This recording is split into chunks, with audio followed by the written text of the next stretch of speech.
Hello everyone. तो आज हम जानेंगे लेथ के पार्ट्स और उनके फंक्शन के बारे में। इस वीडियो के बाद हम जानेंगे लेथ के ऑपरेशंस, डिफरेंट ऑपरेशंस है। ड्रिलिंग हो गया, टर्निंग हो गया, फेस टर्निंग हो गया, इस तरीके के ऑपरेशंस के बारे में भी हम वीडियो बनाएंगे। पर हमको सबसे पहले जानना जरूरी है कि लेथ के पार्ट्स कौन से होते हैं और उनका फंक्शन के बारे में। तो चलिए आज इस वीडियो में हम ये कवर करते हैं। तो चलिए दोस्तों, तो सबसे इम्पॉर्टेंट पार्ट होता है लेथ का, वो होता है उसका चक।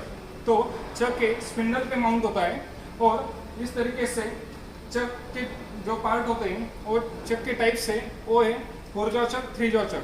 4 जॉ चक जो होता है वो सेल्फ सेंटरिंग चक नहीं होता है, उसे हमें सेंटर निकालना पड़ता है। और 4 जॉ चक का यही इंपॉर्टेंट है कि उसमें हम स्क्वायर का जॉब भी लगा सकते हैं और उसमें राउंड का भी जॉब लगा सकते हैं। पर 3 जॉ चक में हम राउंड का जॉब भी लगा सकते हैं और वो सेल्फ सेंटर हो जाता है, उसे सेंटर निकालने की जरूरत नहीं गिरती है। तो यही डिफरेंस है 4 जॉ चक में और 3 जॉ चक में। तो फिलहाल हमने इस लेथ मशीन पे 3 जॉ चक लगाया है जो सेल्फ सेंटरिंग चक है और यह चक हमारे लेथ के स्पिंडल पे माउंट है।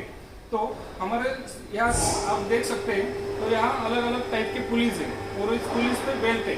तो ये बेल्ट हम एडजस्ट करके अलग अलग पुलिस पे एडजस्ट करके हम इसकी स्पीड को वेरिएशन कर सकते हैं, या हमें जो स्पिंडल स्पीड चाहिए, जिस स्पिंडल स्पीड पे हमें टर्निंग करना है, ड्रिलिंग करना है, ऑपरेशन करना है, या उस जॉब की अलग अलग तरह के जो वेरिएशंस होते हैं, वेरिएशंस लगते हैं जब टर्निंग करने के लिए या कोई ऑपरेशन लेथ का ऑपरेशन करने के लिए, तो वो वेरिएशन हम इन पुलिस से अलग अलग पुलिस से देते हैं, जिससे होता है कि उसके हमारे आरपीएम जो है वो अलग अलग आरपीएम हमें मिलते हैं टर्निंग के लिए, वो अलग अलग जो ऑपरेशन से लेते हैं उसके लिए। तो दोस्तों ये हो गया चक के बारे में। तो चलिए आगे आते हैं। इसे हम चक को हम हेड स्टॉक भी कहते हैं। ये लेथ मशीन का हेड है, ये इंपॉर्टेंट है। ये जब चलता है तब हम बाकी के पार्ट्स लेके उस पर ऑपरेशन कर सकते हैं, तो इसे हेड स्टॉक भी कहा जाता है।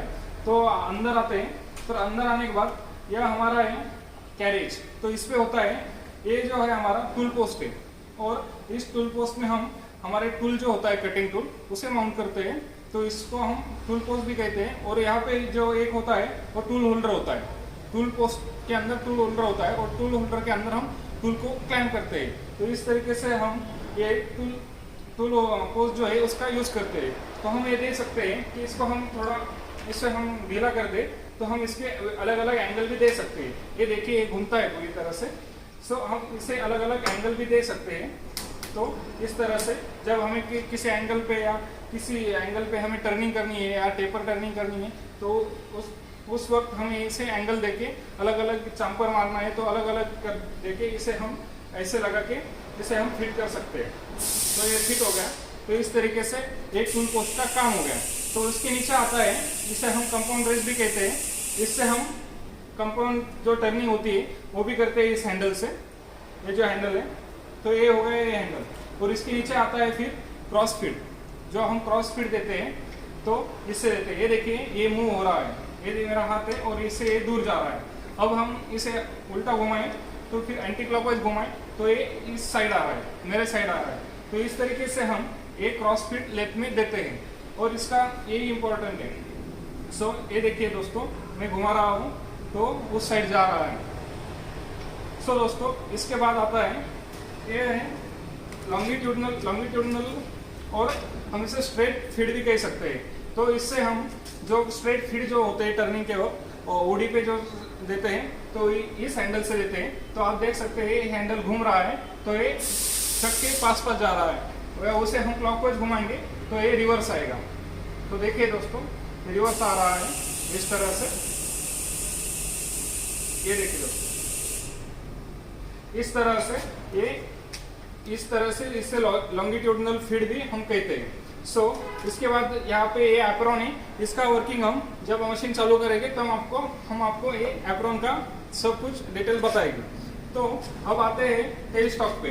टेल स्टॉक हम इसलिए यूज करते हैं दोस्तों कि हमें कोई ड्रिलिंग करना है या कोई ड्रिलिंग करना है तो हम ये ड्रिल हमारे चक टेल स्टॉक के अंदर लगाते हैं और उससे हमारे जॉब के अंदर ड्रिलिंग करते हैं।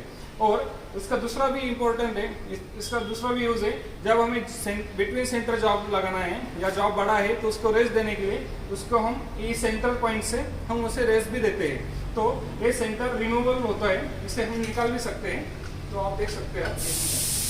ये देखिए मैंने इसे निकाल लिया है, ये सेंटर है। तो इसकी जगह पे मैं ये देखिए इसमें ये सेंटर पॉइंट है। तो ये सेंटर जो है ये हम किसी जॉब को सेंटर मारना है तो इस तरीके से हम इसे सेंटर मार सकते हैं। इसे ऐसा रेस्ट करके इसे हम सेंटर मार सकते हैं। तो ये यूज अलग अलग डिफरेंट टाइप का यूज इससे होता है। तो दोस्तों देखिए ये मैं इसमें प्लान करता हूँ तो ये फिट बैठ गया है। तो इस तरीके से मैं ऐसे आगे लूँ और जॉब को लगाऊँ तो इसे हम रेस्ट दे सकते हैं। और ये ऊपर का ये हैंडल है, इससे होता यही है कि इसको हम जब ये हम एडजस्ट कर दे, उसको लगा दे जॉब को, इसको हम फिट कर देंगे तो ये हम हैंडल भी घुमाएंगे या कोई गलती से हैंडल भी घुमाए तो ये पीछे आएगा नहीं और जॉब निकलेगा नहीं। कितना भी फोर्स लगे तो जॉब उसमें से निकल नहीं सकता। तो ऐसा यूज है इस हैंडल का। तो हम ये टेल स्टॉक जो है अलग अलग आगे पीछे भी ले सकते हैं। यहाँ पे इसका नट है तो नट्स एडजस्ट करके ये देखिए मैं इसे आगे डालता हूँ। ये थोड़ा फिट हो गया, इसमें ढीला करता हूँ। ये देखिए ढीला किया स्पैनर की वजह से। ये देखिए इससे मैं आगे भी ढकल सकता हूँ और पीछे भी खींच सकता हूँ। अगर मुझे यहाँ पे फिट करना है तो मैं यहाँ पे फिट करके इसको आगे नहीं ढकल सकता। अब इससे आगे ढकलूंगा और यहाँ फिट करूंगा तो ये यहाँ से हिलेगा नहीं। तो ये यूज होता है टेल स्टॉक का। टेल स्टॉक का यूज बहुत ही इंपॉर्टेंट है एक मशीन में, क्योंकि हमें कोई ड्रिल वगैरह मारना है या कोई पहले बताया मैंने ड्रिल मारना है या सपोर्ट देना है तो उसके लिए हम टेल स्टॉक की यूज करते हैं।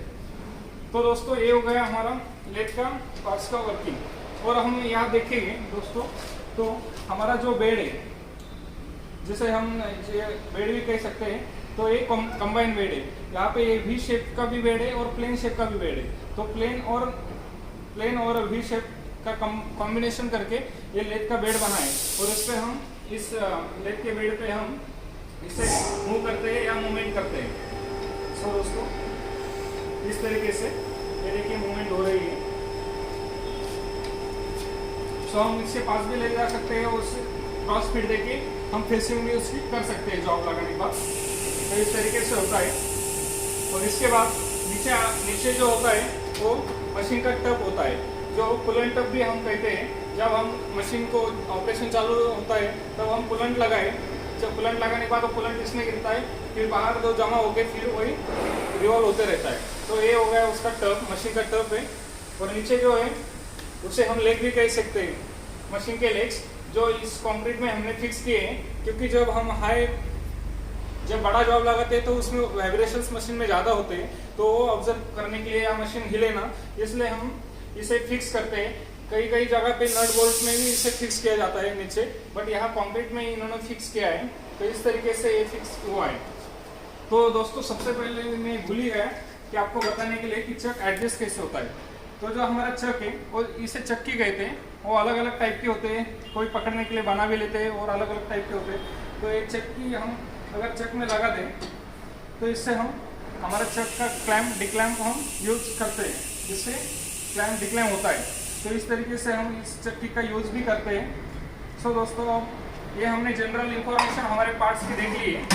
तो हम ऑटो फीड देखते हैं। जो ऑटो फीड भी हमारी मशीन में होती है वो ऑटो फीड भी देखते हैं। तो सबसे पहले मैं आपको स्पिंडल चालू करके दिखाता हूँ। तो ये देखिए दोस्तों स्पिंडल चालू हो चुका है, ये नॉर्मल स्पिंडल चालू हो चुका है। अगर हमें